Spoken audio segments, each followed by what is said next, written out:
Yuk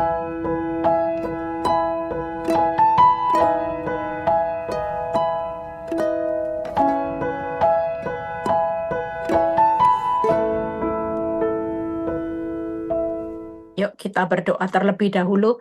Bapak, terima kasih buat malam ini kesaksian yang kami dengar dari anak-Mu Nika. Kami belajar Tuhan bahwa kami tidak mau main-main lagi dengan kuasa-kuasa apapun. Karena kami tahu setiap kenikmatan, setiap apapun yang iblis berikan itu tidak pernah untuk percuma, sia-sia, atau tidak bayar harga. Semuanya akan berakhir dengan bayar harga. Kami percaya Tuhan, setiap kami hari-hari ini tidak akan pernah takut dengan kuasa mantra apapun, karena kami tahu kami punya Tuhan yang besar. Makasih Bapak, urapi bibir lidah hamba-Mu. Berkati setiap telinga yang mendengar, biar semua kemuliaan kembali kepadamu di dalam nama Tuhan Yesus yang percaya berkata, amin. Shalom semuanya. Ada sukacita ya. Terima kasih buat kesaksian buat Nika ya yang luar biasa. Tadi kapan-kapan kepingin buat talk show Fran, buat tanya jawab ya. Tadi belum jelas ini ya. Kepingin tahu gimana cara apa maksudnya ritualnya itu apa gitu ya. Tentunya saya ingin tahu juga dari semua ini ada harga yang harus dibayar nggak Nika? Kalau boleh jawab singkat aja, saya ingin tahu Nika ada harga yang harus dibayar nggak dari semua ini? Coba Nika tolong dibuka. Ya singkat aja, kira-kira ada nggak harga yang harus dibayar? Aduh, kalau sebenarnya ada sih banyak, tapi saya cuma apa ya, memang harga yang dibayar itu banyak yang saya harus hadapi, saya harus belajar, dan saya harus bagaimana sih ketika saya nggak boleh kecewa ya, kita nggak boleh kecewa. Memang tiba-tiba tuh mau muncul itu selalu ada gitu, tapi ya udah, kamu harus bisa, kamu harus kuat. Setiap saya mau lakukan apapun itu, ya ini yang kamu harus jalani. Memang kamu harus hadapin anak kamu misalnya ya, seperti kasih lihat gitu loh. Saya pikir anak saya ini, aduh Tuhan, selalu bikin kecewa, aduh. Tapi ya udah, karena kalau yang lain bilangnya gini, itu akibat kamu melakukan begitu, anak-anakmu yang kena. Tapi enggak, Tuhan itu manusia ngomong, selalu manusia melihat karena udah melihat, percaya karena udah melihat. Tapi saya belajar, saya selalu percaya kalau gini, kalau Tuhan saya keluarkan, gini, kalau Tuhan keluarkan saya dari situ, karena saya sudah mengenal Tuhan juga lewat firman Tuhan sampaikan, saya pegang firman Tuhan, perkataan Tuhan kok lewat firman-Nya ini. Jadi kalau manusia ngomong apa yang sudah dilihat, tapi saya sekalipun saya belum melihat, gitu. Sekalipun itu anak saya, orang mau bilang apapun, saya percaya Tuhan kok. Kalau Tuhan izinkan, kenapa enggak? Gitu. Pasti dia mau bentuk-bentuk, mau bagaimanapun, pasti indah di balik setiap masalah. Gitu. Itu sih banyak lah sebenarnya Bu. Gitu. Tapi buat saya, ya memang kalau memang itu harus bayar mahal, tapi saya nggak mau kecewa karena itu semua salah saya. Gitu. Oke Nika, thank you. Ya, saya lanjutkan ya. Jadi kalau saudara lihat ya, semua apa yang dilakukan itu memang senyatanya iblis bisa beri kenikmatan. Mungkin bungkus yang diberikan iblis itu selalu tampak di luarnya indah. Tapi kalau senyatanya saudara tahu di balik bungkus yang indah itu ada banyak hal yang saudara tahu, saudara tidak akan pernah mau ambil apapun resiko ya. Saya pernah dikasih tahu sama seorang yang sudah bertobat ya, seorang kayak dukun itu bilang gini, Bu, mungkin kalau Ibu lihat dari semua ya, apa yang bisa diberikan itu sebenarnya itu bukan diberikan. Iblis itu tidak bisa berikan sesuatu, cuman mindahin berkat anak cucu yang dinikmati itu. Selebihnya itu ternyata apa yang dinikmati itu cuman berkat itu dipindahin. Setelah itu kita nutup. Nah, jujur banyak orang yang tidak mengerti. Lihat ya, kalau seorang dukun bisa ngerti itu nutup anak cucu, dia aja nggak mau kaya loh dari hasil yang diberikan iblis. Karena dia tahu resikonya. Ya saya percaya kita dukung buat Nika ya. Nika sekalipun Tuhan izinkan proses, selang waktu mungkin ada hal itu. Nggak usah dengar penghakiman orang. Apa yang membuat hati hati yang hancur datang kepada Tuhan, maka setelah itu kita tahu kita ini sudah jadi orang benar, maka keturunan kita nanti juga akan diperhitungkan, ya. Jadi tidak usah takut dengan penghakiman orang, sekalipun memang ada harga yang harus dibayar. Tapi saya terlalu percaya dalam pertobatan itu ibaratnya gini, orang masuk penjara, ya di penjara itu seperti orang dapat remisi, kasih karunia, kemurahan, anugerah, ya. Bahkan Tuhan itu tidak nutup semua yang dilakukan dengan pertobatan seseorang itu bisa membalik. Karena bagi Tuhan tidak ada perkara mustahil, ya. Tetap kuat ya nikah. Nah, saya akan berkhotbah bagaimana ini benar-benar tema yang membuat saya waktu dikasih tema ini sama Bu Ailing, saya bilang gini, haleluya, penangkal mantra. Saya juga bukan bisa nangkal mantra, tapi memang kuasa Tuhan itu dahsyat, ya. Saya ini sudah ngalami mantra yang tipenya kain kafan orang mati, ya. Mungkin Nika tahu, orang kalau sudah kelasnya kain kafan orang mati itu sudah level tertinggi katanya pembantu saya, ya. Karena kalau kain kafan orang mati itu sudah level urusan antara nyawa, ya. Jadi kalau itu sampai jatuh berarti tidak berhasil. Tapi kalau kain kafan itu tidak jatuh, ada yang meninggal. Itu menurut orang, ya, pembantu saya yang cerita, karena waktu itu kain kafan orang mati itu jatuh di depan pembantu saya. Jadi buktinya banyak yang lihat. Dan kain kafan itu besar sekali. Dan di situ saya tahu tanpa saya belajar penangkal mantra, ternyata setiap anak Tuhan itu diberi kuasa, ya. Jadi kita tidak perlu takut karena jelas di 1 Yohanes 4 ayat 4 itu berkata bahwa roh yang ada di dalam kamu itu lebih besar daripada roh yang ada di dalam dunia. Jadi hari ini siapapun kita, ya kita tidak perlu takut dengan yang namanya mantra. Nah, kalau saudara baca di Kolose 1 ayat 13, ya, kita percaya bahwa hari-hari ini Tuhan itu sedang memberi kesiapan buat saudara. Hari ini tidak usah takut. Saya itu sudah ngalami yang namanya kain kafan orang mati, ya. Yang namanya suara di dalam kamar saya waktu saya menyembah Tuhan. Saya tidak tahu kalau di dalam kamar saya itu ada yang namanya benda susuk emas, taring harimau, ya, bulu-bulu perindu itu ada di dalam kamar saya. Pada waktu tengah malam, saya jam 3 kalau nggak jam 4, saya mau berdoa. Ketika saya menyembah Tuhan, tiba-tiba ada suara anak kecil menangis. Saya pikir anak saya pikir kenapa ya anak saya nangis. Suaranya itu gini, seperti nahan rasa sakit, ya. Jadi seperti nahan rasa sakit. Kayak bener-bener semakin saya menyembah Tuhan, itu suara itu semakin suaranya keras gitu ya. Terus saya keluar, saya lihat anak saya kok tidur gitu ya. Berarti bukan. Nah, saya taunya besok paginya tiba-tiba salah satu mbak saya bilang gini, saya mau coba cek di dalam kamar ini ada apa. Nah, saya bingung kenapa. Saya bilang gitu.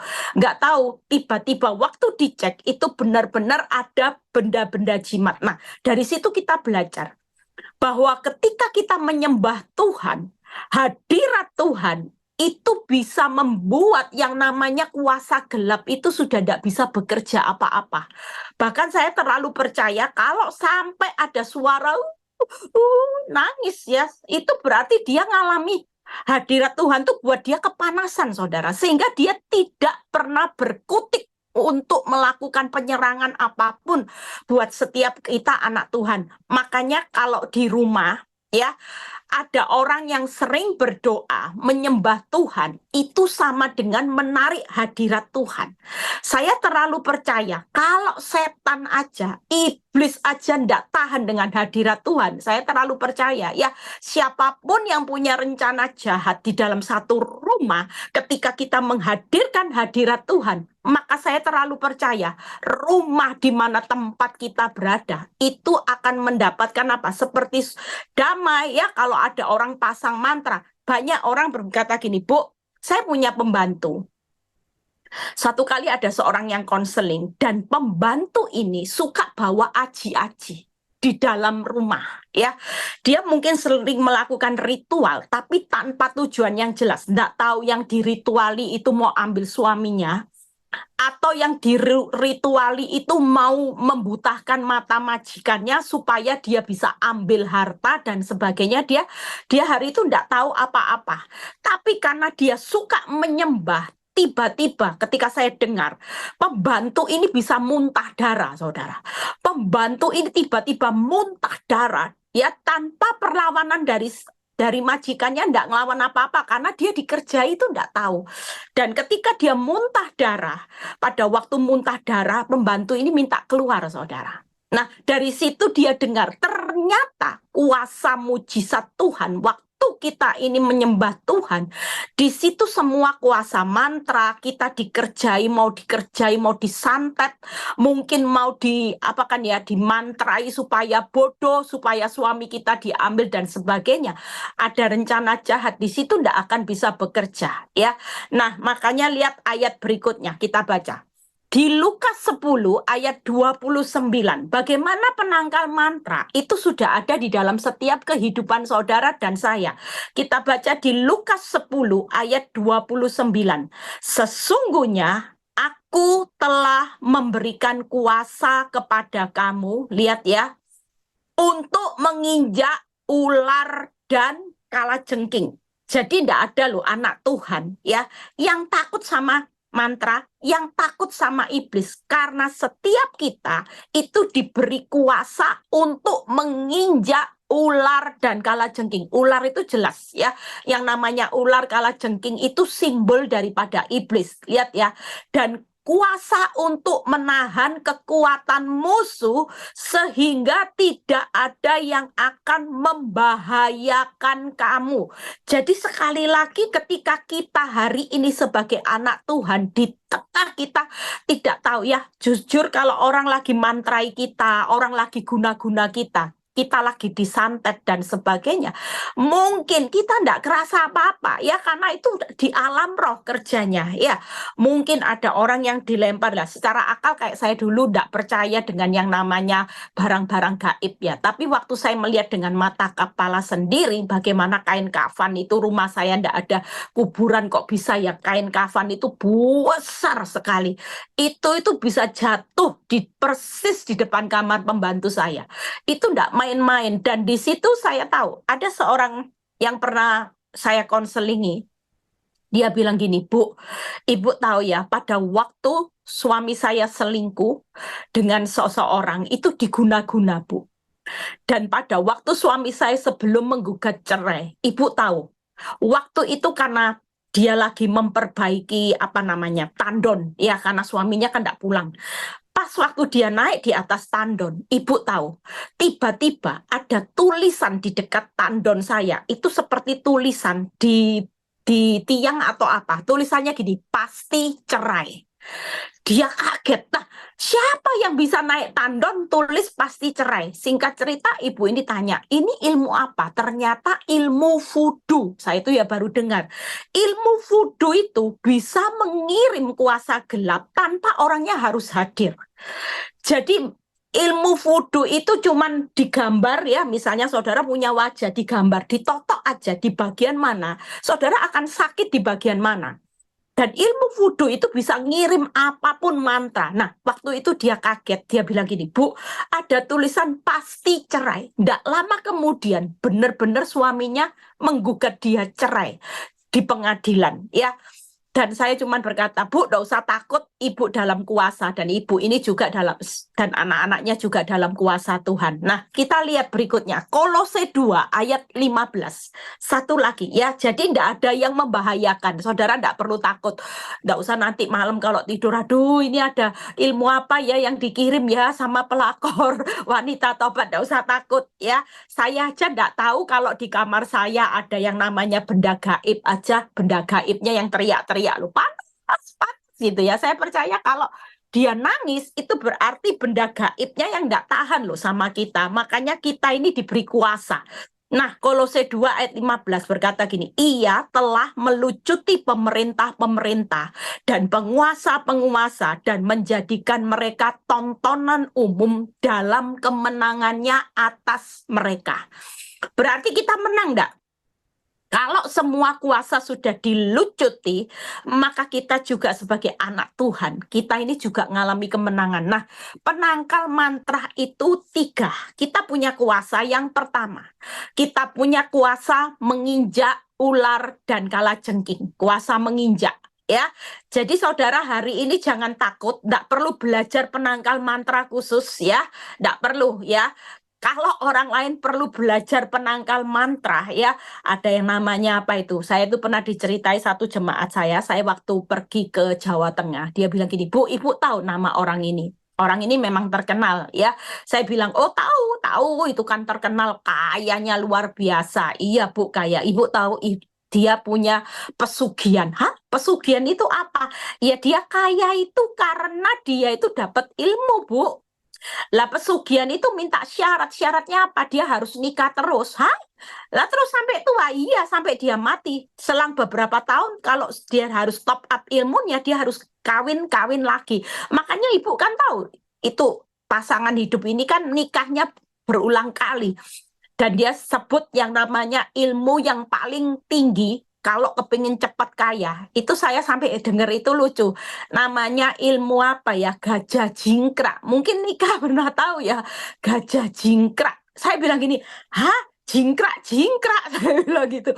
Bukan Bu, gajah jingkrak. Lo gajah kok bisa jingkrak? Iya, itu ilmu yang membuat ketika orang mau belajar ilmu gajah jingkrak, yang dengar di sini jangan cari lo ya, cepat kaya karena ini sesi saudara cepat kaya cari ilmu gajah jingkrak nanti di Jawa Tengah. Itu benar-benar Bu, dia bilang kalau orang Jawa Tengah di sini Bu, itu sudah ilmu yang populer.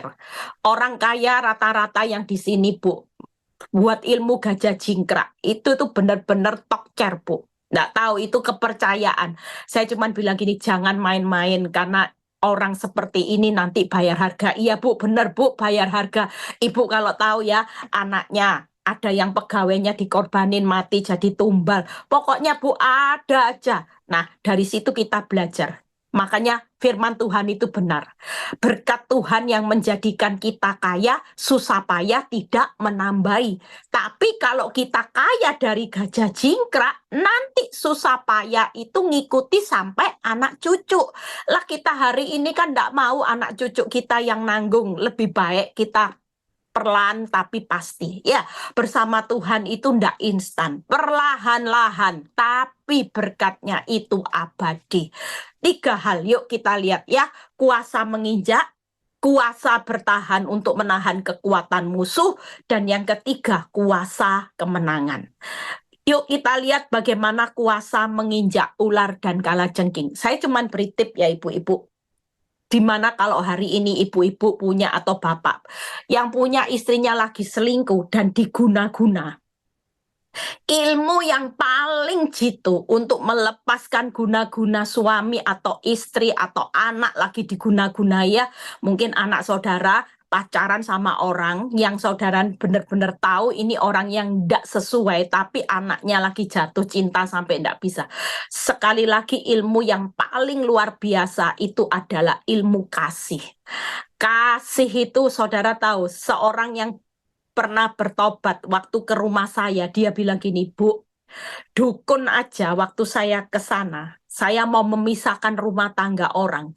Dukunnya bilang gini, kalau suami istri ini tidak dibuat bertengkar, hebat, cekcok mulut, ilmuku tidak akan jalan sama sekali. Sekalipun kamu bayar saya mahal, mantra yang kuat, tapi kalau engkau tidak buat surat kaleng, tidak buat ini cekcok, ilmuku tidak akan pernah jalan dan aku tidak akan berani ambil resiko. Nanti ilmu itu akan kembali kepada saya. Lihat ya, kasih itu adalah Allah sendiri. Makanya ilmu kasih itu luar biasa. Nanti kita belajar. Nah, kuasa menginjak ular dan kalajengking itu bagaimana? 1 Petrus 5 ayat 8 sampai 9 ya. 1 Petrus 5 ayat 8 sampai 9. Hari ini yuk ibu-ibu, bapak-bapak yang kita berdiri di akhir zaman ya. Kita ini perlu punya kekuatan strategi hari ini. Kita perlu punya wibawa Allah.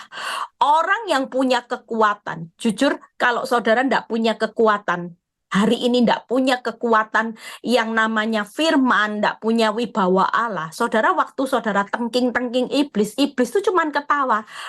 Kamu usir-usir aku, wong kita ini sama-sama partner, kamu juga benihnya dosa, saya juga benih dosa.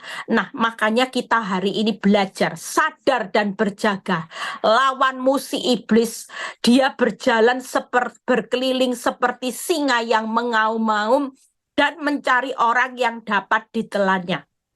Lawan dia dengan iman yang teguh, sebab kamu tahu bahwa semua saudaramu di seluruh dunia menanggung penderitaan yang sama. Kita tahu yang pertama, iman itu harus teguh. Orang iman teguh itu yang pertama berbicara intim dengan Tuhan. Orang yang hari ini punya kekuatan menginjak ular dan kalajengking, kalau kita tidak punya keintiman sama Tuhan, kita pasti takut, saudara. Kita hari-hari ini pasti dijadikan iblis itu sebagai bulan-bulanan. Lihat ya berikutnya, Yakobus 4 ayat 7. Karena itu tunduklah kepada Allah, lawan iblis, maka ia akan lari daripadamu. Kekuatan kita yang kedua, selain iman yang teguh, tunduk sama Allah, itu belajar untuk berespon benar. Orang yang berespon benar, iblis itu paling takut dengan orang yang punya respon yang benar. Wibawa Allah itu akan muncul saat setiap kali saudara mulai tunduk sama Allah. Maka ketika kita tunduk sama iblis, saudara, orang yang suka tunduk sama iblis, hari-hari ini ibu-ibu, bapak-bapak juga hati-hati. Kalau saudara suka marah, saudara itu tunduk loh sama iblis. Saudara hari ini suka maki orang, saudara tunduk sama iblis, maka kita tidak punya wibawa Allah. Makanya orang bisa kena santet, orang bisa kena guna-guna, itu karena hidupnya kosong. Statusnya benar orang Kristen, tapi tidak pernah punya hubungan intim. Hidupnya tidak pernah tunduk. Setiap hari iblis aja yang ditundui. Iblis bilang marah, marah. Iblis bilang sakit hati, sakit hati. Iblis bilang maki orang, saudara tunduk sama iblis. Maka hidup saudara dan saya hari ini tidak akan pernah punya wibawa Allah. Kalau pembantumu mungkin lagi mantra-mantrai saudara, mungkin orang bisa kena saudara. Makanya hari ini jangan pernah buka celah. Yang ketiga, 1 Petrus 4 ayat 8. Tetapi nah ini yang terutama loh ya. Kasihilah sungguh-sungguh seorang akan yang lain, sebab kasih menutupi banyak sekali dosa. Pastikan kita jangan punya celah. Peperangan yang paling luar biasa hari ini membuat iblis kabur itu apa? Yang pertama, iman yang teguh, intim sama Tuhan ya. Yang kedua yaitu tunduk kepada Allah, responmu benar. Yang ketiga, harus punya kasih. Makanya orang yang punya kasih itu tidak akan pernah dikerjai. Saya dulu belajar, saudara tahu kalau suami istri lagi cekcok, saya selalu ngomong gini, Bu, kalau kamu cekcok yang sana pasti mesra. Iya benar, Bu. Tapi kalau ibu menutup dengan kasih, yang sana yang bonyok. Iya benar, karena ilmunya akan kembali. Tangkep ya. Makanya waktu saya khotbah di awal-awal, karena itu sudah saya praktekkan, saudara, dan itu terjadi benar-benar. Dan waktu itu ibu-ibu bilang gini, loh Bu, berarti kalau mau buat pelakor bonyok, saya harus mesra. Oh iya harus. Ibu harus mesra. Makin ini mesra, ini makin bonyok. Tapi kalau ibu tiap hari cekcok, ilmu ini maksimal loh Bu. Jadi ini tip yang paling jitu untuk mengalahkan pelakor. Hari ini wanita tobat dengan berbagai macam mantra dan guna-guna. Tidak ada lain. Ibu harus bisa membawa hubungan baik terus. Bangun. Jangan sampai kepancing emosi. Begitu kepancing emosi, ini ilmunya bekerja maksimal. Tapi kalau ibu bisa menutup kasih, ini kembali ilmunya. Nggak akan pernah akan menyerang balik. Makanya waktu saya bisa praktek kasih, saya praktek kasih tanpa saya sadari apa yang saya lakukan dengan kasih. Suami saya itu bisa menerima Yesus. Nah, itu mujizat. Saya itu tidak pernah mimpi selama 15 tahun menikah sama suami saya di zona nyaman. Dia itu anti orang Kristen. Dia tidak menyukai orang Kristen. Tapi dengan praktek kasih, itu ilmu itu kuasa Tuhan, benih Tuhan itu bekerja. Itu yang pertama ya. Jadi kalau kita mau lakukan peperangan hari ini, saudara lihat pasangan saudara sedang dikerjai. Mungkin itu diguna-guna, tidak ada lain. Kita harus punya iman yang teguh, itu peperangan saudara. Saudara jangan sampai ikut-ikutan cari penangkal mantra lain. Yang kedua yaitu tunduk kepada Allah. Saudara percaya, orang yang punya wibawa Allah, doa orang benar, itu baru besar kuasanya.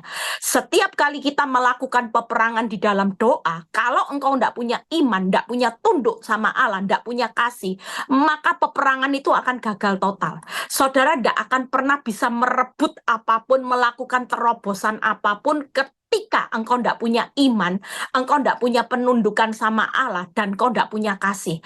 Makanya orang yang tidak punya kasih, tidak pernah tunduk sama Allah, tunduknya cuma sama iblis.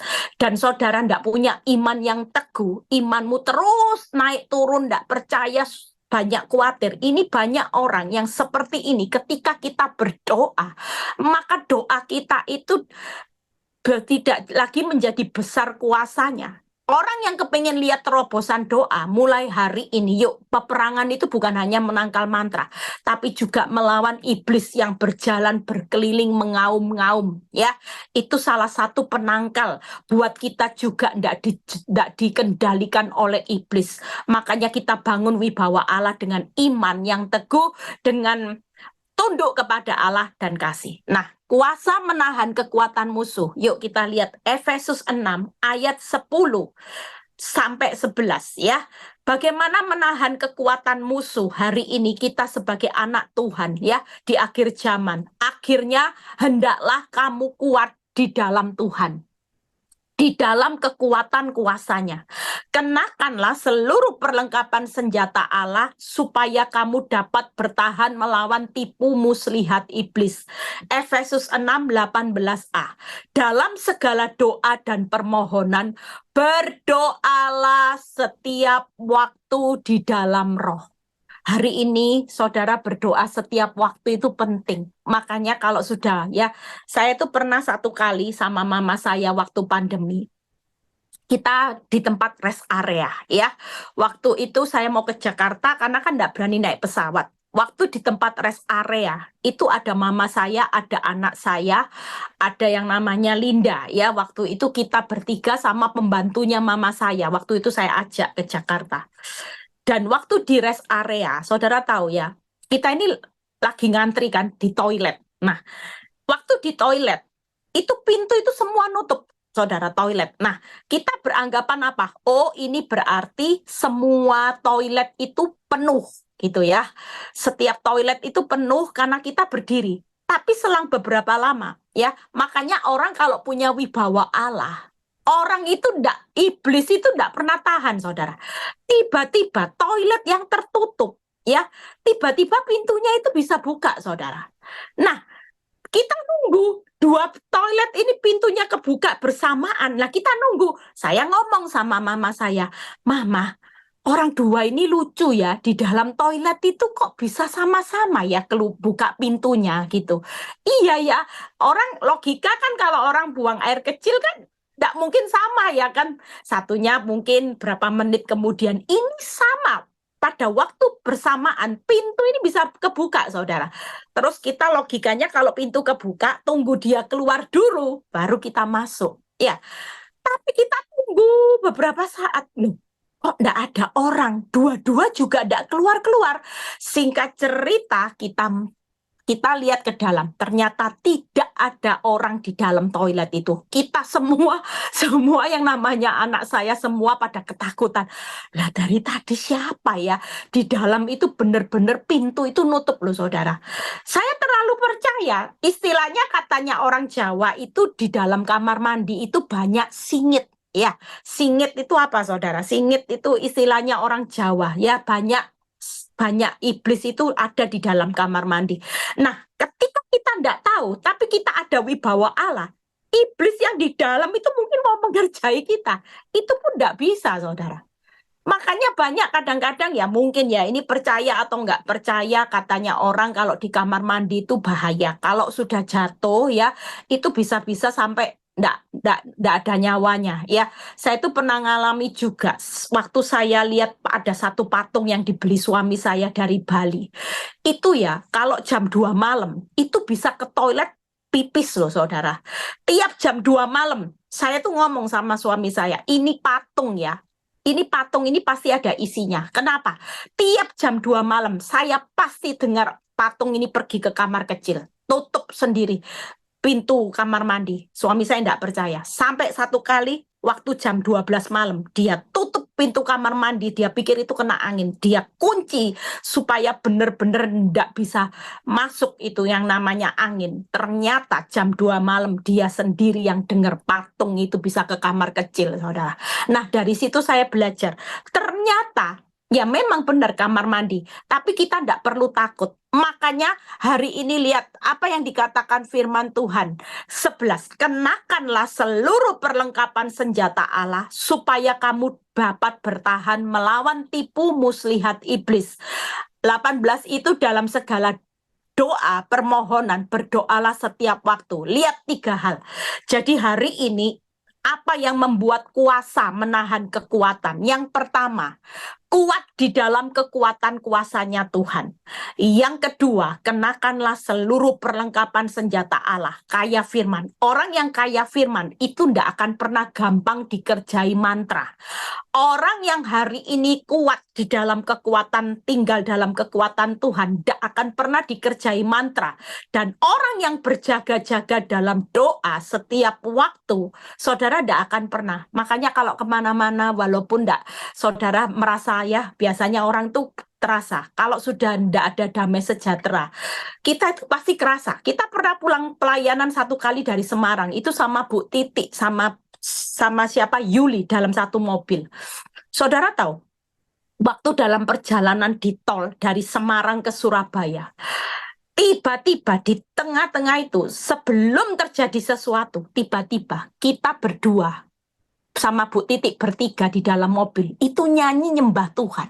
Kita bisa puji-puji Tuhan, nyanyi-nyanyi di mobil, nyanyi-nyanyi. Kayak memang kerasa ada sesuatu yang Tuhan taruh sehingga kita hari itu nyanyi-nyanyi. Selang beberapa saat ketika kita nyanyi-nyanyi di dalam mobil, di depan itu baru terjadi kecelakaan yang fatal sampai meninggal. Itu cuma beberapa menit.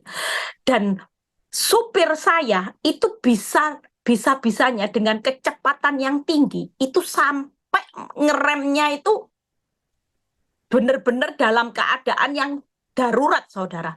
Sampai kita sebut Yesus, Yesus, Yesus gitu. Ternyata waktu kita menyebut Yesus, Yesus itu bisa melewati semua ini, saudara. Makanya kita hari ini sebagai anak Tuhan, kita ini tidak pernah tahu loh. Kadang-kadang apa yang akan terjadi. Tapi kalau saudara mulai terasa digerakkan Tuhan, kayak sesuatu yang perlu saudara doakan di tengah jalan. Saudara cuma bilang aja ini, Tuhan lindungi perjalanan kami. Lindungi perjalanan kami supaya di dalam perjalanan ini tidak terjadi apa-apa. Kita waktu ngomong seperti itu aja, kita ini sudah secara tidak langsung di alam roh kita ini ngelakuin peperangan. Makanya 3 hal itu tadi. Yang terakhir, tunduk kepada Allah bukan daging. Setelah itu kita selesai. Lihat ya, orang hari-hari ini kalau mau punya wibawa Allah, nangkal mantra itu gampang. Saudara lihat apa yang iblis hari-hari ini ingin saudara lakukan supaya iblis mulai gampang mengendalikan saudara. Baca di Roma 8 ayat 6 sampai 8 ya. Ini ayat yang terakhir, kita selesai. Nanti kita tanya jawab. Roma 8 ayat 6 sampai 8. Karena keinginan daging adalah apa, saudara? Maut loh. Seringkali kita tidak nyadar ya, daging kita tidak dimati-matikan. Saudara hati-hati. Hari ini keinginan daging itu apa saja? Amarah itu keinginan daging. Sakit hati itu keinginan daging. Saudara dendam. Ya, semua keinginan dosa, kalau hari ini engkau tidak bisa matikan, semua keinginan daging itu adalah maut. Tetapi keinginan roh adalah hidup dan damai sejahtera. Makanya lebih enak mana? saudara jadi subjek. Orang yang nyakiti saudara itu ndak enak loh saudara. Hidupnya adalah maut. Kira-kira suami saudara nyakiti saudara, kasihan juga kan, pelakor wanita tobat. Kalau hidupnya hari ini menyakiti hidup saudara sebagai subjek, subjek itu arahnya maut. Tapi buat orang yang hari ini disakiti, tapi mulai mengampuni, mulai mengasihi dengan keinginan roh sabar, itu adalah hidup dan damai sejahtera. Makanya banyak orang kan, lihat orang kalau berdosa, jangan ngomong suamimu dengan wanita tobat itu happy-happy Bu Eli, bohong. Orang yang melakukan keinginan daging, kalau hidupnya bisa happy-happy itu cuman di luar. Senyatanya mereka hidup tanpa damai sejahtera. Tapi buat kita yang justru bisa melepaskan pengampunan, kita ini arahnya hidup dan penuh damai sejahtera. Ayat 7. Sebab keinginan daging adalah seteru terhadap Allah. Karena ia tidak takluk kepada hukum Allah, hal ini memang tidak mungkin baginya. Hari ini orang yang hidup dalam keinginan daging, kalau tidak cepat-cepat dimatikan, kita jadi seterunya Allah. Makanya iblis tidak pernah takut dengan orang yang punya keinginan daging yang tidak bisa dimatikan. Kenapa? Karena dia jadi seterunya Allah, berarti jadi partnernya siapa? Iblis.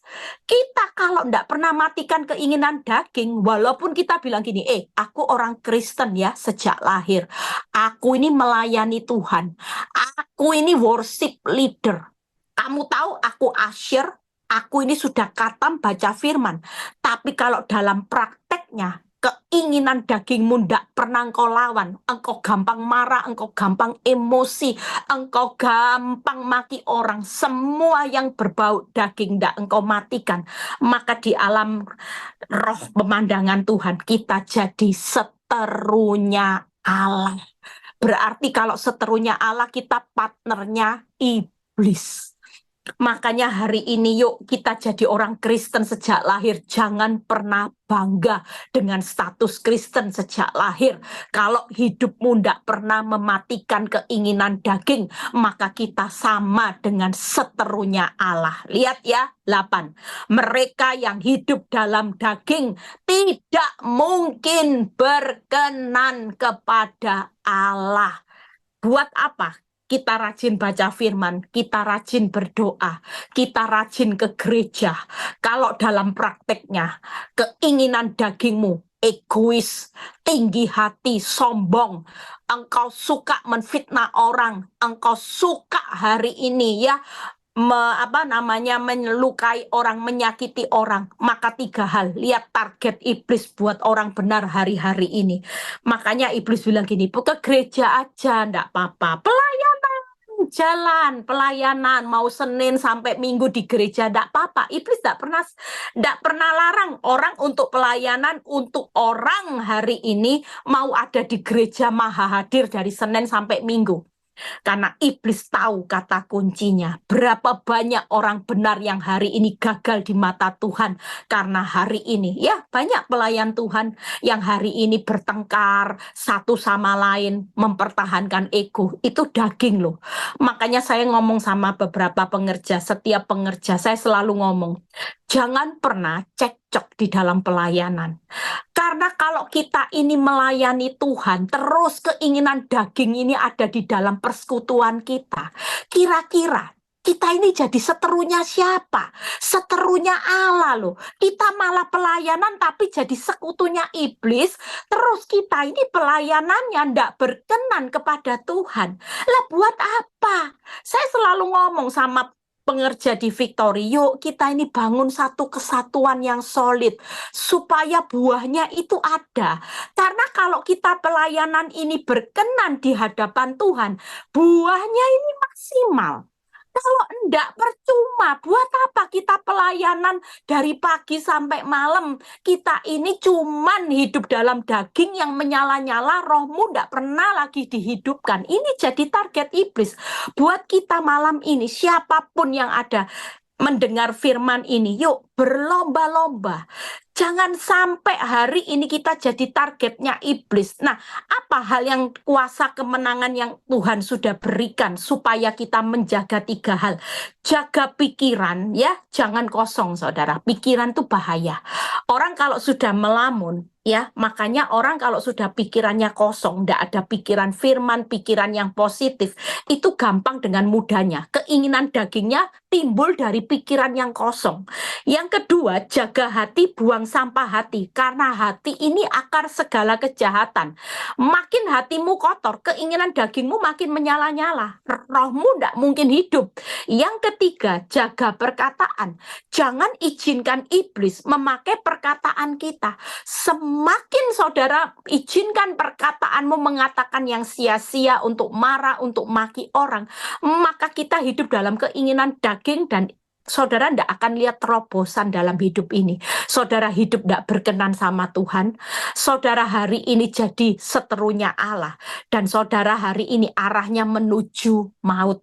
Tapi buat kita malam ini yang mau hidup di dalam roh, saudara akan hidup dan memiliki damai sejahtera. Tuhan Yesus memberkati ya. Saudara percaya malam ini kita mau belajar tadi ya. Saudara punya apa? Kuasa untuk menginjak ular dan kala jengking. Apa? Ilmu yang paling luar biasa, yang paling iblis takut, iman, tunduk kepada Allah, dan kuasa apa? Kasih, ya. Jangan lupa praktek. Yang kedua, yaitu kuasa untuk menahan kekuatan musuh. Kita kuat di dalam kekuatan kuasanya, kita hari ini kaya firman Allah, dan kita berjaga-jaga di dalam doa. Itu aja, ya. Yang keempat, jaga pikiran, jaga hati, perasaan, jaga perkataan, supaya daging kita hari ini bisa dimatikan. Kalau daging kita mati, maka kita arahnya bukan menuju maut, tapi menuju hidup dan damai sejahtera. Kita hidup dalam perkenanan Allah, dan kita menjadi partnernya Allah. Tuhan Yesus memberkati. Ya, puji nama Tuhan. Baik, ada pertanyaan di dalam 1 Korintus. Tetapi kalau orang yang tidak beriman itu, 1 Korintus 7 ayat 15 ya. Tetapi kalau orang yang tidak beriman itu mau bercerai, biarlah ia bercerai. Apakah orang yang tidak beriman itu yang dimaksudnya? Orang yang tiada beragama atau orang Kristen yang mengabaikan ajaran firman Tuhan? Wah, ini luar biasa, minta peneguhan. Orang yang tidak beriman yang maksudnya yang di ayat ini, kalau mau cerai-cerai aja. Nah, ini apa nih Bu Gembala?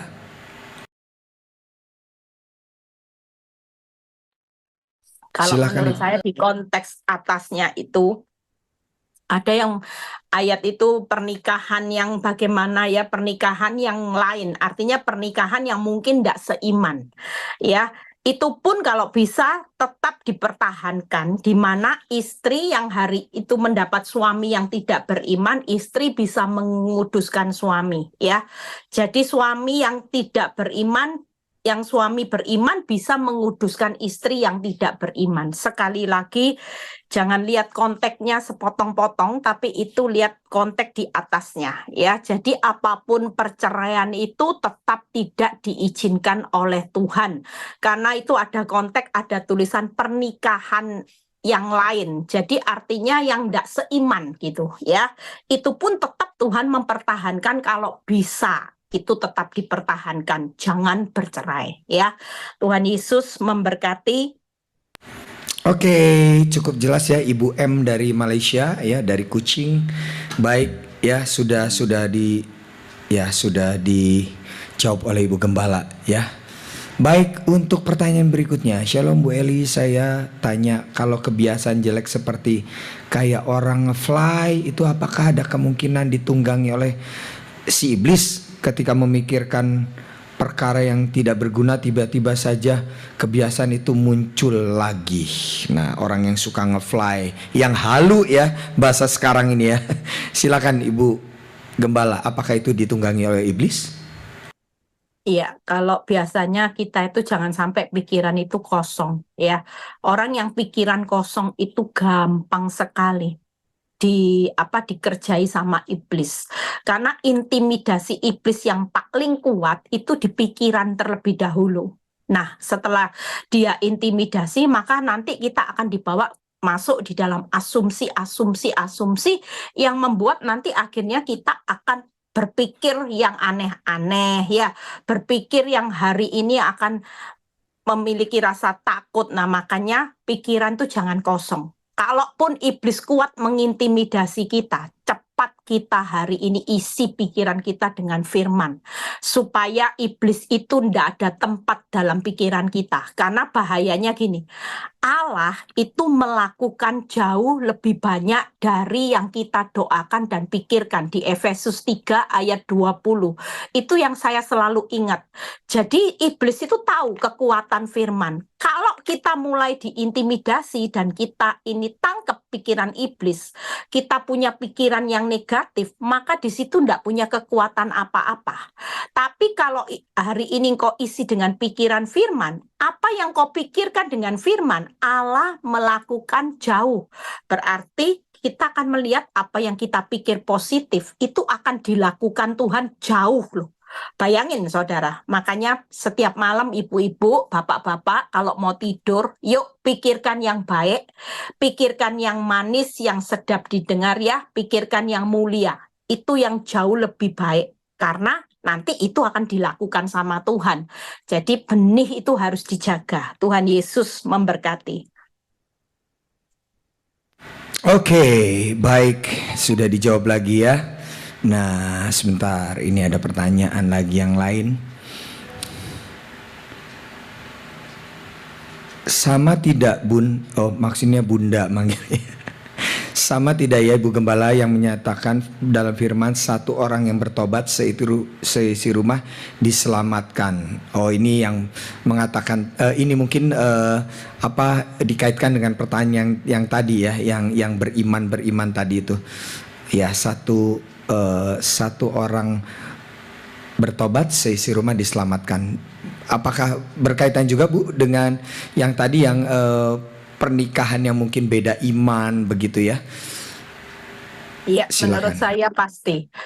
Kalau setiap kita berdoa buat seisi rumah, nggak mungkin Tuhan nggak jamah yang namanya doa. Setiap kali kita pasti sebut nama suami, anak-anak, itu kan sudah menjadi pokok doa kita setiap hari. Nah, Tuhan itu kan melakukan jauh lebih banyak dari yang kita doakan dan pikirkan.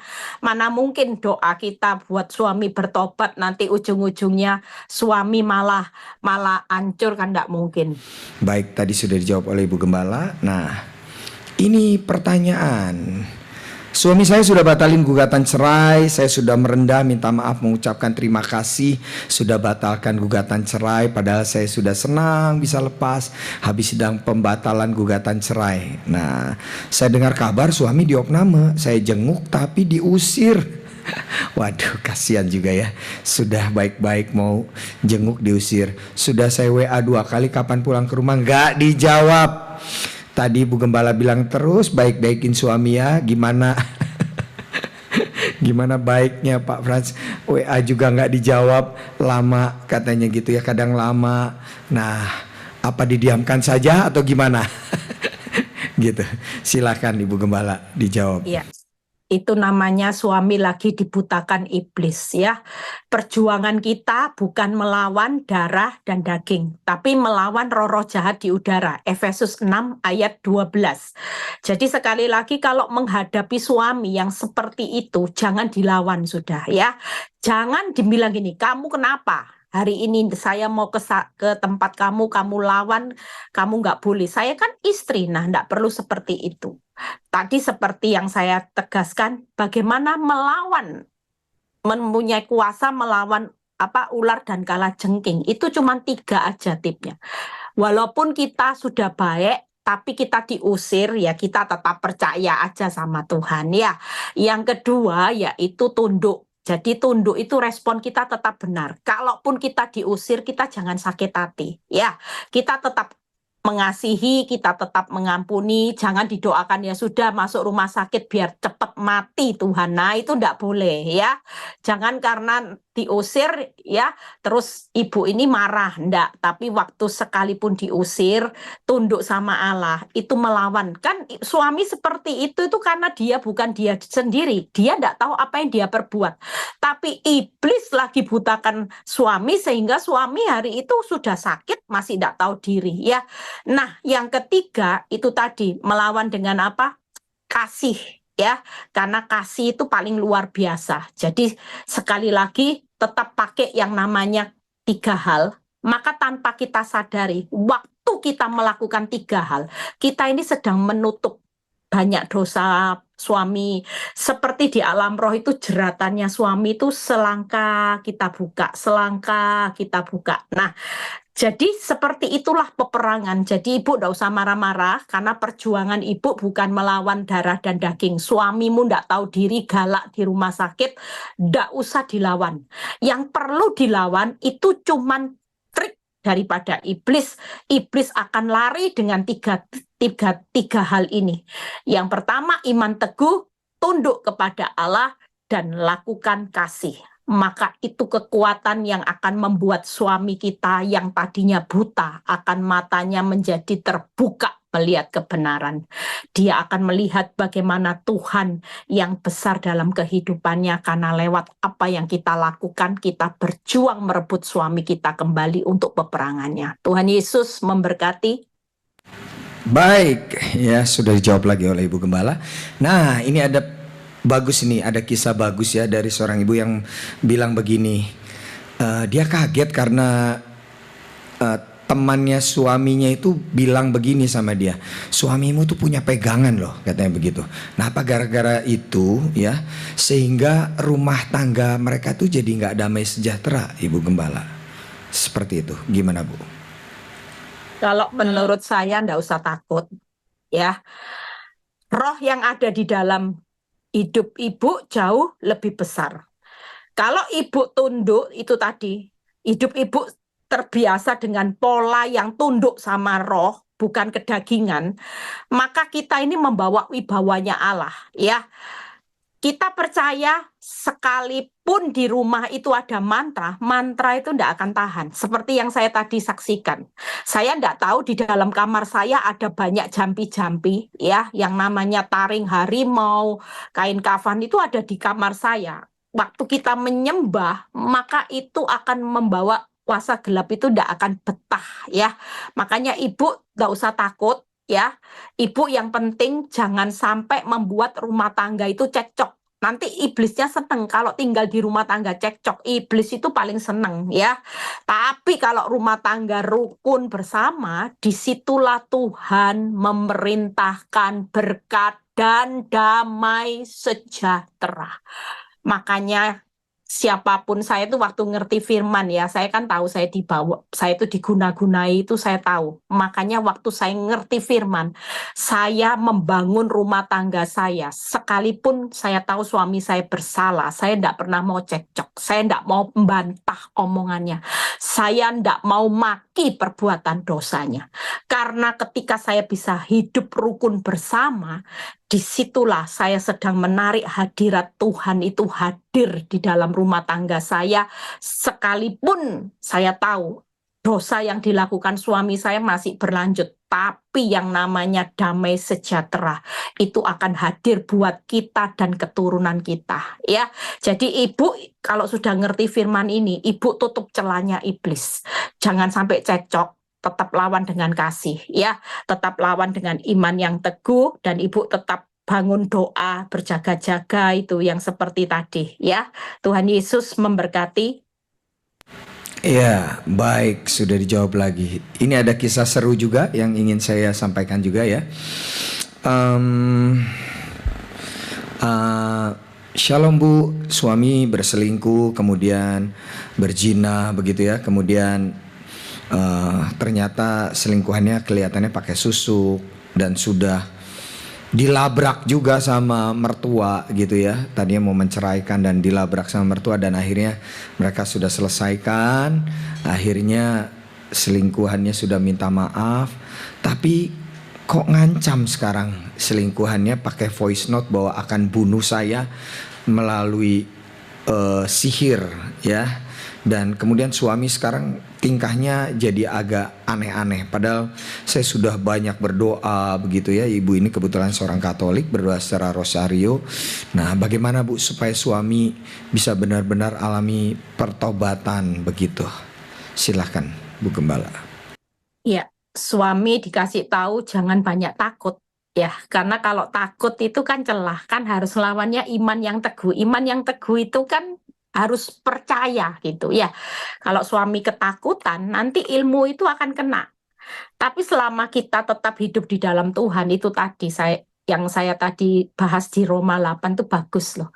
Orang yang terbiasa hidup hari ini mematikan daging, itu punya wibawa Allah, itu luar biasa. Saudara tahu yang saya kasih contoh, kenapa waktu saya ada di tempat toilet umum ya, yang namanya iblis saja ndak tahan ya. Saya di kamar ada kuasa gelap menyembah Tuhan, iblisnya yang ndak tahan. Nah sama, waktu ibu tetap bawa atmosfer doa penyembahan di rumah, terus kalau suami lagi error jangan dihakimi ya ibu, didoakan terus, bangun kerukunan. Di situ saya percaya ilmu sihir yang dikirim wanita itu mungkin santet yang akan mematikan.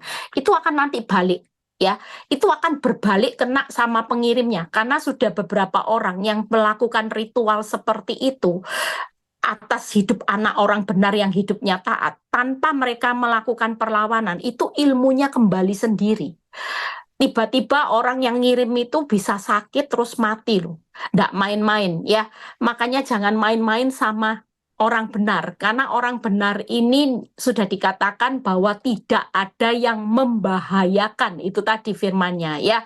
Dan kita bawa wibawa Allah, kita hidup dalam perkenanan Allah. Yang penting kita jangan jadi partnernya iblis ya. Ibu mulai bangun, di samping ibu bawa hadirat Tuhan doa, ibu mulai jaga hati. Jangan was-was terus, jangan-jangan suamiku mati kena pelakor. Kalau perbuatan suamimu aneh-aneh, jangan dikait-kaitkan. Waduh, sihirnya sudah bekerja. Nah, itu salah satu celah. Karena kita tidak boleh mengakui sihir itu lebih besar kuasanya dari kuasa doa kita. Tetap doa orang benar itu besar kuasanya ya. Jadi jangan ibu kalau lihat suaminya error, aneh-aneh, ibu mulai berpikir, waduh ilmunya kena, suami saya error gila sekarang. Nah itu tidak boleh ibu ya. Jadi ibu mulai tetap berkata bahwa suamiku dipagari oleh kuasa Tuhan Yesus. Waktu ibu mengcover, ibu punya wibawa Allah. Saya percaya begitu ibu memerintahkan, iblis itu pasti lari. Itu yang saya tahu ya. Jadi Roma 8 ayat 68, makanya setiap anak Tuhan hari-hari ini mulai belajar disiplin untuk matikan daging, hidup dalam roh. Terutama jaga pikiran, perkataan, hati itu jangan pernah iblis yang menguasai. Nanti itu celah buat saudara tidak punya wibawa Allah. Doamu juga nanti tidak punya kuasa ya. Itu saja, Tuhan Yesus memberkati. Ya, ada pertanyaan yang cukup menarik Bu Eli. Apa bedanya suami yang suka jajan? Jajan apa nih ya? Cuanki, seblak atau apa ini? Cireng? Jajan apa maksudnya ya? Sama punya simpanan, apakah itu sama-sama selingkuh? Maksudnya yang suka ke tempat pelacuran begitu ya, dengan yang berselingkuh, yang punya simpanan, apakah simpanannya itu bukan deposito ya, simpanannya punya wanita simpanan, apakah itu sama juga selingkuh? Silakan Bu Gembala. Ya, namanya orang kalau sudah mau bermain sama wanita simpanan ya, wanita yang ganti-ganti itu kan berzinah ya. Orang berzinah itu ya tetap dosa ya, tetap berselingkuh. Kan di Ibrani 3 ayat 14 yang berkata bahwa hendaklah kamu semua menghormati perkawinan, jangan mengotori tempat tidur. Jadi kalau sudah suami mulai berani berselingkuh ya, walaupun mungkin ini selingkuhnya cuma sesekali ganti-ganti, tidak dipelihara kok, habis beli dibuang ya, itu tetap dosa ya, tidak ada bedanya. Apapun perjinahan yang mengotori tempat tidur, ayat bawahnya itu yang ngeri loh, tidak ada pejinah yang masuk dalam kerajaan surga. Nah itu hati-hati ya. Jadi kalau kita terbeban dengan suami. Saya itu cuma ngomong buat ibu-ibu, jangan gampang nuntut cerai, jangan meninggalkan suamimu dalam keadaan dia berzina. Nanti kasihan, karena di Ibrani 13 ayat 4 itu ayat statement bawahnya, tidak ada pezina yang masuk punya tempat dalam kerajaan surga. Jadi kalau kita tidak punya empati sama suami yang lagi berzina, nanti dia benar-benar ditarget iblis masuk dalam kerajaan neraka, ya kan kasihan juga kalau dia sampai ke alam maut gitu. Lebih baik kita mulai hari ini doakan suami, kan doa kita besar kuasanya, pasti Tuhan jawab, gitu aja. Tuhan Yesus memberkati. Oke, sudah dijawab lagi ya. Jadi sama saja begitu ya. Itu istilahnya aja yang beda, tapi sama saja, nggak boleh kan gitu ya. Oke, baik. Ada pertanyaan, untuk mengatasi pikiran yang sia-sia sedangkan orang tersebut sudah menjauh dari Tuhan, apa yang harus dilakukan? Jadi maksudnya apa ya? Untuk mengatasi pikiran yang sia-sia sedangkan orang tersebut sudah menjauh dari Tuhan, apa yang harus dilakukan? Apa ini, Bu? Pikiran sia-sia karena sudah menjauh dari Tuhan. Berarti ini maksudnya mungkin punya pasangan atau anak ya, yang hari itu sudah tidak bisa ditanam pikiran firman ya. Jadi kalau kita masukin firman, dia mungkin nolak apa yang kita omongkan tentang firman. Tidak usah terlalu dibantah. Izinkan itu waktunya Tuhan. Ya, kita cuma minta aja kasih karunia. Saya dulu kalau ngomongi firman sama suami saya, semuanya dimentahkan. Dia tidak akan pernah mau terima firman, apalagi kita nasihati firman. Semua itu akan buat dia marah. Nah, caranya gimana? Lebih baik daripada seperti itu kita bawa dalam doa. Kita itu tadi peperangan. Jadi sewaktu kita melawan iblis, kita punya jam doa intim, kita kaya firman, terus kita berdoa dan kita melakukan satu peperangan yang kita berkata, aku rebut suamiku di dalam nama Tuhan Yesus. Hari ini pikiran Kristus ada di dalam hidupnya, perkataan Kristus ada di dalam hidupnya, perasaan damai sejahtera Allah tinggal dalam hidupnya. Itu sudah peperangan. Dan orang yang peperangan itu punya wibawa Allah, percayalah, doa itu besar kuasanya. Makanya hari ini kekuatan kita, kalau kita mau lihat doa itu powerful ya untuk peperangan. Baik perkataanmu dilakukan, pikiranmu dilakukan, doamu dilakukan sama Tuhan. Itu doanya, pikiran, perkataan orang benar. Orang benar itu tidak mungkin tunduk sama daging, tapi orang benar pasti tunduk sama roh Allah. Nah itu aja ya. Jadi kalau sudah pikirannya tidak bisa dimasukin apa-apa, lakukan peperangan dengan perkataan kita. Saya kalau berdoa buat orang-orang yang saya pergumulkan, saya itu berdoanya selalu ngomong dengan apa yang saya doakan. Suamiku bertobat, cinta Yesus, benci dosa, dan sebagainya. Itu akan membuka jalan buat terobosan Tuhan itu akan terjadi ya. Tuhan Yesus memberkati. Oke, ini ada kisah dari seorang ibu ya yang ingin saya sampaikan juga di tengah-tengah Zoom ini. Shalom Bu Gem, saya ini udah bercerai begitu ya 4 tahun yang lalu dengan suami, tapi komunikasinya tetap baik. Bahkan kalau suaminya datang ke kota di mana ibu ini tinggal, masih baik gitu, bahkan masih menafkahi.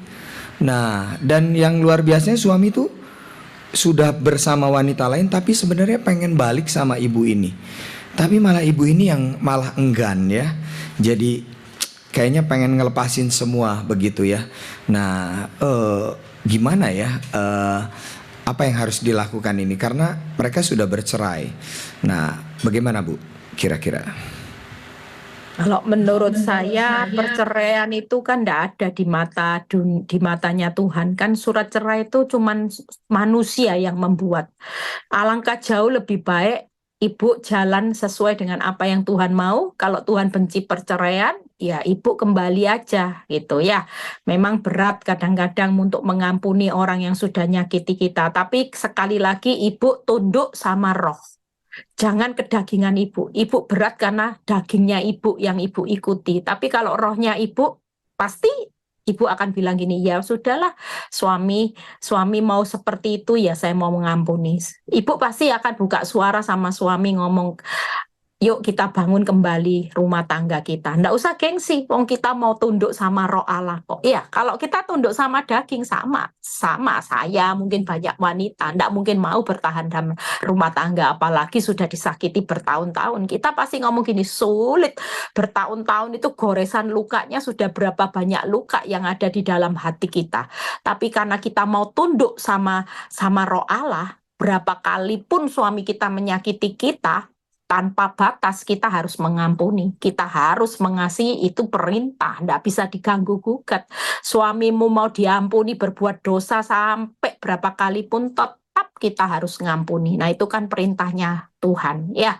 Jadi ibu jauh lebih baik ibu yang mengomong duluan, yuk kita bangun kembali rumah tangga. Saya mengampuni kamu, saya membuka tangan saya lebar-lebar untuk kamu kembali sama aku. Kita bangun rumah tangga kita di atas batu karang yang teguh, yaitu firman Tuhan. Gitu aja ya. Tuhan Yesus memberkati ibu. Baik, pertanyaan yang lain. Kayaknya sudah tidak ada pertanyaan lagi ya, kurang lebih hampir sama. Baik, tidak ada lagi pertanyaan. Oke, terima kasih buat semua pertanyaan-pertanyaan yang masuk hari ini dan sudah dijawab oleh Ibu Gembala. Ya, mohon maaf bila ada jawaban-jawaban yang tidak memuaskan hati Anda ya. Dan di forum ini kita tidak untuk berdebat ya, tapi ini menurut hikmat dan pandangan dari dari Ibu Gembala kita dan pengalaman yang dia dapat untuk bisa menjawab dari setiap pertanyaan Anda ya. Baik, puji nama Tuhan. Terima kasih Tuhan buat malam ini, biar kasih setia anugerah Tuhan tetap menyertai kami. Kami kuat bersama firman-Mu, berkati Bu Nika Tuhan dalam perjalanan kehidupannya di depan. Kau sudah sediakan masa depan yang luar biasa. Kalau sebentar kami mau berpisah satu dengan yang lain, biar kami menerima berkat Tuhan, berkat Abraham, Ishak, Yakub, damai sejahtera Allah Bapa, Putra dan Roh Kudus menyertai saudara dan saya mulai saat ini sampai Maranatha Tuhan Yesus datang kedua kali. Yang diberkati dan percaya berkata amin. God bless semua.